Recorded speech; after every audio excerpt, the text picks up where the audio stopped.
Guys आज से Malaysia में एशियान समिट शुरू हो गई है। एशियान एक ऐसा समूह है, 11 देशों का समूह, जिसमें थाईलैंड, मलेशिया, वियतनाम, म्यांमार इस जैसे जो देश हैं जो ईस्ट में है इंडिया के, वो सारे आते हैं। तो इसमें ट्रम्प भी हिस्सा लेने इस बार गए हैं। वो वहाँ पे कुछ इन्वेस्टमेंट करना चाहते हैं, और साउथ चाइना सी वहाँ पे पड़ता है, जिसपे कि डिस्प्यूटेड सी है। फिलीपींस, वियतनाम भी उस पे अपना हिस्सा बताते हैं कि, लेकिन चाइना वहाँ पे किसी भी देश को भटकने नहीं देता, और इम्पॉर्टेंट रूट है, ट्रेड रूट है।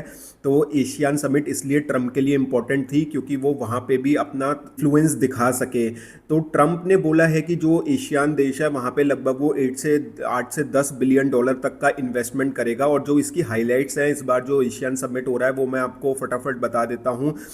टिमोर लेस्टे एक देश है, इसको इस बार इंक्लूड किया गया है एशियान में, फॉर्मली इंक्लूड हो गया है। इसके अलावा जो इस बार थीम रही है वो है इंक्लूसिविटी और सस्टेनेबिलिटी, और ये मलेशिया में हो रहा है। लगभग 680 मिलियन पीपल का ये पूरा मार्केट है, तो हर कोई कैप्चर करना चाहता है। इंडिया के पीएम को भी इनवाइट आया था, बट उन्होंने स्किप कर दिया।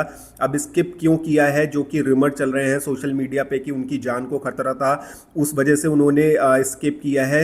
इन्होंने इससे पहले प्रधानमंत्री जी ने गाजा पीस डील पे भी उनको इनवाइट आया था, वो भी उन्होंने स्किप किया था।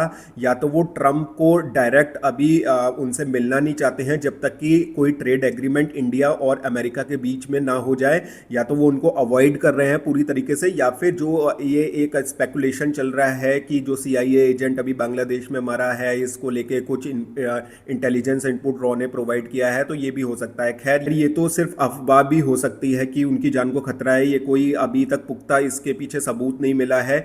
इसके अलावा जो की डिप्लोमेटिक ब्रेक थ्रू हुआ है, peace deal between Thailand and Cambodia, ये एशियान में एक पीस डील साइन करवाई गई है थाईलैंड और कंबोडिया के बीच में। एक छोटी सी लड़ाई कुछ दिनों पहले दोस्तों हो गई थी इन दोनों के बीच में।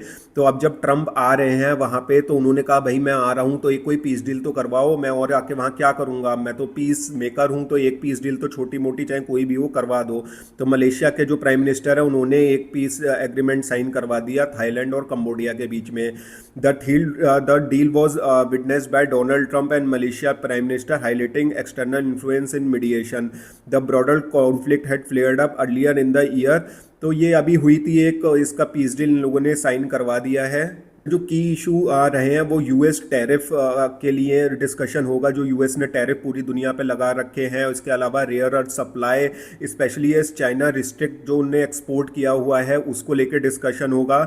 और role of major powers in the region, जैसे कि चाइना और इंडिया का क्या रोल रहता है, वो एक यहाँ पे इन्फ्लुएंस उनका ज़्यादा है। इंडियन ओशियन में जो रहता है वो इंडिया का रहता है, और जो साउथ चाइना सी है वहाँ पे चाइना का रहता है।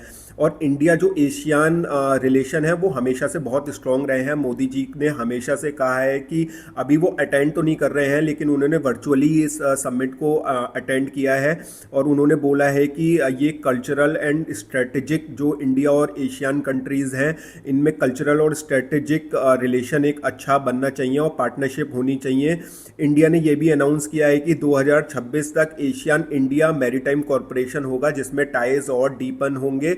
और इसमें मलेशिया के जो प्राइम मिनिस्टर उन्होंने कहा है कि जो दुनिया में बड़ी पावर्स हैं वो उसमें जो कंपटीशन है वो और ज़्यादा इंटेंसिफाई हो गया है। इससे अब एशियन कंट्रीज़ जो है वो न्यूट्रल नहीं रह सकती, उनको भी साइड चुननी पड़ेगी। इसके अलावा cyber crime and internal Asian coherence remains underlying challenge. तो ये सब की हाईलाइट्स थी वहाँ पे, और प्रधानमंत्री जी ने वर्चुअली एड्रेस किया। और एशियन कंट्रीज़ और इंडिया में ईस्ट फर्स्ट पॉलिसी को लेके इंडिया हमेशा से चला है, और रिलेशन सबके साथ इंडिया के अच्छे ही हैं ईस्ट कंट्रीज़ में। बट उन्होंने इस बार सब अटेंड नहीं किया, और मोदी जी की जगह एस जयशंकर जी गए हुए हैं वहाँ पे इंडिया का पक्ष रखने के लिए। कैसा लगा गाइज आपको ये वीडियो, मेरे को ज़रूर बताइएगा। जय हिंद, जय भारत।